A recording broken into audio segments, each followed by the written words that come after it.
Is police brutality a race issue? Is there a problem by the way the department trained their new officers? Is this a social issue? Why isn't there more arrest or stop and frisk in the areas such as Fifth Avenue, Park Avenue, or even Madison Avenue? Young minority and low-income areas are being targeted in places such as Patterson, Newark, Camden, and Irvington, New Jersey, as well as the Bronx, Harlem, and Brooklyn, New York. Why is it when a young minority stands up for their rights, they are beaten and forced to comply? In my research, I have found that it is a socio-economic problem, as well as a problem in training. A problem in training begins the first day you start at the academy. Once you go into training as a cadet, you are no longer a black officer, Latino officer, or a white officer. You are a blue officer. You are a part of an elite group of individuals that protect each other before protecting the public. Police officers who have made it through the academy have been reconditioned to see everyone as a potential threat, as seen in this year's controversial stop and takedown of Eric Garner, where he was taken down by a group of cops because they assumed that he was a criminal.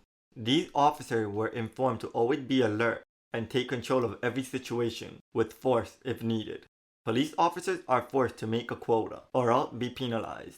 Officer Polanco of the New York Police Department was one of the officers who spoke out about the practice and the infamous stop and frisk policies and stated, "You cannot treat the whole black and Latino community as if they are all about to commit a crime."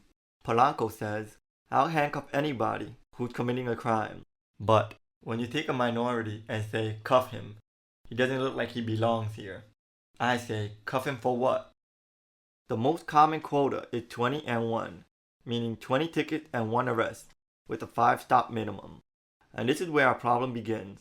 Polanco and other officers like Adrian Schoolcraft have taped their superiors, telling them they have to make a quota. And this Policemen Benevolent Association, also known as PBA, agrees to this practice. And this is where our problem lies. Police officers attempt to make a quota, and when the public stands up for themselves, police officers escalate to use force.